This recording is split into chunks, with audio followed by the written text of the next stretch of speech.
You are an extension of source energy. And that inner being is pure positive energy. It is joy. It is clarity. It is wellness. And as you are reaching more and more for thoughts that feel good little by little, then you allow more and more who you really are. When you are born, you are much more allowing than you are 10, 20, 30, 40, 50, 60, 70, 80, 90, 100 years later.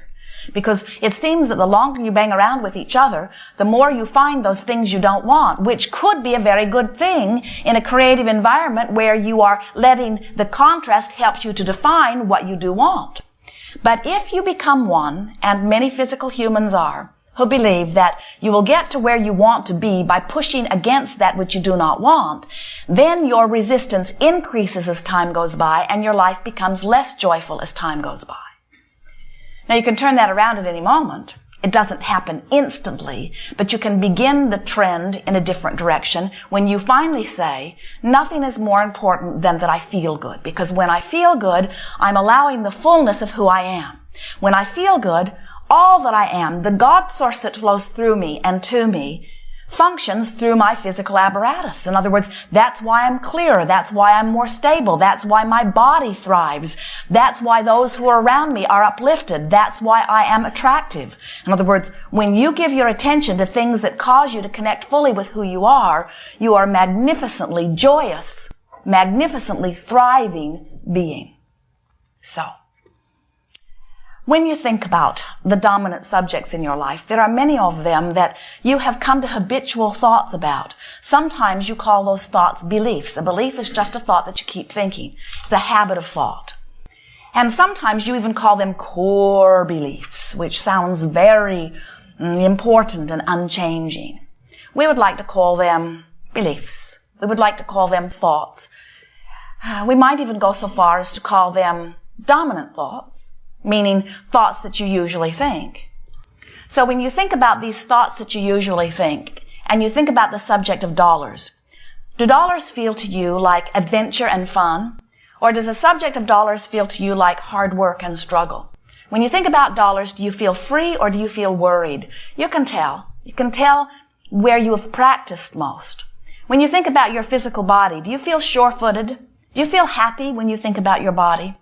Or when you think about your body, do you feel disappointed or do you feel tentative? Do you feel uncertain? Do you worry about your body? Or do you feel pleasure when you think about your body? You can tell what you've practiced most. It's true of all subjects. Your dominant relationship, does it feel like a vacation or does it feel like hard work?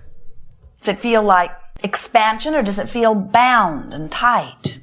You can tell by the way you feel when you approach the subject what you've been practicing. And the reason that any of those tendencies have become dominant tendencies is because you have, usually without even being aware of the process, activated those thoughts more often. And the way you activate a thought is just by turning your attention to it. In other words, whatever you are giving your attention to is activated. So you say, all right, Abraham, I'm getting the hang of this, so I've been thinking about this and I don't feel good when I think about it, so I'm going to deactivate this thought. And we say, good luck on that. Because you actually cannot deactivate a thought. You can think another thought, which will activate it instead. But you cannot deactivate a thought.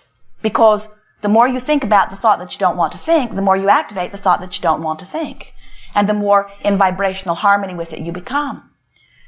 So the way you deactivate a thought is by activating other thoughts. And we would encourage that you deliberately activate other thoughts with the singular intent of feeling good when you do it. Because if you do it for any reason other than to feel good while you do it, the tendency will be to take some issue and try to fix it.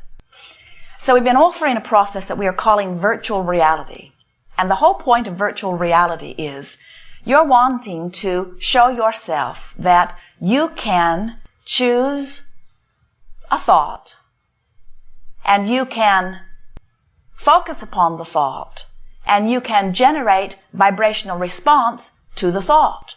In other words, you want to show yourself that you can deliberately activate thought within you. And the reason that that is so valuable is that most of you don't realize that you are doing it. So most of you don't realize that you can do it. In fact, most of our physical friends are letting the thoughts be activated by others around them, by what the news produces or projects, or by what's happening even with your parents when you were very small. It is not an uncommon thing to find someone today who, through the contrast that they've been living, has a very pointed, very clear, very personal, very wonderful desire focused within them. But the airtime that they give to the subject is more about the absence of their desire than it is about their desire. And the reason that they do that is because they learned their habit of thought relative to dollars, or relative to wellness, or relative to their body, or relative to relationships. They learned it long, long before their personal desire was even hatched.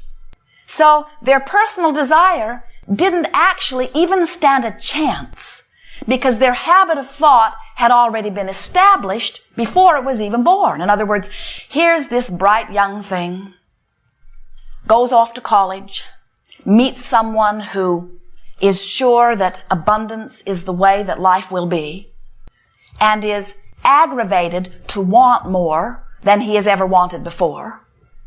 But every time he even lets himself hope for a better life, the habit of thought that he learned from his parents activates instead and holds him in a place different than he wants to be.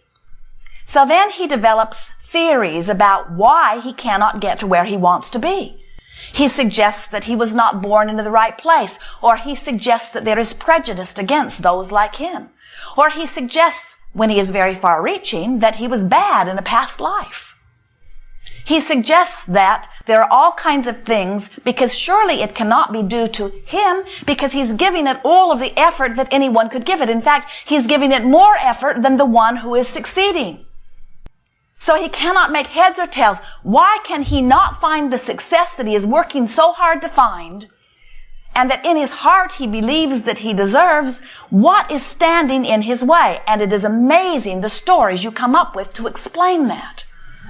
And we say, it is for only one reason. When he was a very young lad, he lived in an environment where they did not believe that abundance was possible or that abundance was appropriate. And he learned by listening to those who surrounded him a pattern of thought that he still thinks today. He still has a pattern of vibration within him that opposes his now newly hatched desire, and he cannot get to where he wants to go because his habit of thought is dominant. So as Esther hears so many of you as she is listening back to recordings, and even as she watches her own experience, as she realizes that there are now fresh new desires being born that are hindered by old stale thoughts that have been regurgitated over and over again, she gets all revved up and thumps on the desk one day and says, I can damn well choose what vibration is dominant within me. And we said we had hoped you would feel more positive about it than that, but that's a good step one. Desire is a very good thing. And we are knowing that once a desire like that has formed within you, that you are then more likely to be willing to reach for thoughts that feel good. And so that's what virtual reality is. Virtual reality is a process where you pretend like you're a movie director. You pick a place that you think you would feel good when you get there, and you imagine going there. And you describe what it's like when you get there. You pick a beautiful scene, outdoors or indoors. You pick the time of year. You pick the time of day. You describe what the sun is like in the sky. You describe what the air feels like on your skin. You describe the way you are dressed. And most importantly, after these descriptions have been laid out, you describe the emotion or the mood that has been bubbling forth within you. And then you speak a few words to describe how good you feel, and then you leave the scene. The whole game is to get in, feel good, get out. The value of the game is that if you will play it for a few months, you will show yourself that you have the ability to focus into vibrational arenas that will allow the energy of well-being to flow through you. Sometimes, as we see our physical beings play the game, they go to this good-feeling place, and then they bring someone that they have an issue with in, thinking that this good-feeling place will fix something that is broken. And we say, It could, but it usually doesn't. What usually happens is what is broken breaks the virtual reality. In other words, usually the pattern of thought that you've already been thinking is so dominant that when you bring it in, it dominates wherever you are. So you just bring reality to virtual reality and mess up virtual reality. So what we are wanting you to begin to do as you play on your own with this game of virtual reality is use it as an exercise where you prove to yourself first that you can feel good just because you want to. And next, that you use to feel good. Our physical friends say, okay, Abraham, I'll play your silly game, but what's it going to get me? I will play virtual reality so that I can get the things I want. And we say, if you go there too soon, you will mess up the power of virtual reality, because in the moment that you introduce an unfulfilled desire to virtual reality is less pure than it was before you introduced the unfulfilled desire. And we want you to use virtual reality as this place where you purify vibration, as this place where you resonate with source, as this place where you let the junction of source and flesh be this pure connection. We want you to use virtual reality as this place where you show yourself that you can vibrate where you want to vibrate just because you choose to vibrate there. In other words, not a place to fix anything, a place to practice the pure vibration. Because what happens when you begin to do that is who you really are begins to more often come to the surface. So every time you do it, it's more likely that you will be able to do it more easily next time. And every time you do it, and are consciously aware that you are doing it, you are holding yourself in the place of allowing. Now, how does that fit into this scheme of deliberate creating? Step 1 says you ask. You do it all the time. You can't stop it. Step 2 is not your work. Source answers. Step 3 is your work. You must be in the receiving mode of what you're asking for. Virtual reality is a really good place to get into step 3. Because when you are basking in the beauty of something that you've conjured in your own mind, there is no resistance within you, especially when you get good at it. Of course, meditation is the ultimate deactivation of a thought, isn't it? Because when you quiet your mind, you stop any vibration that might be resistant in nature. That's why meditation is so often encouraged. When you meditate, you quiet your mind. When you quiet your mind, you stop all negative thought. When you stop the negative thought, you allow the vibration that is you to raise to meet the source that is you. But in meditation, you're not focused upon that which you desire. And so in meditation, you are in this place of absolute allowing, not trying to make anything happen. And that really is what creating is. Creating is understanding that step 1 and step 3 are both important steps, but they are separate steps. So the perfect creation is like the perfect dance. You use one foot and then the other, and then one foot and then the other. It wouldn't be a very good dance if you were hopping around on one foot. And deliberate creation is the same way. There is step 1, there is step 2, but don't worry about it, it's not your work. There is step 3. So you let the contrast inspire you to the desire. It's going to happen without your consciously getting involved. And then you spend your every waking moment playing as many different games as you can play that hold you in the place of allowing what you've been asking for. So through the years, those of you who've been listening to us for a while have heard a plethora of games or processes.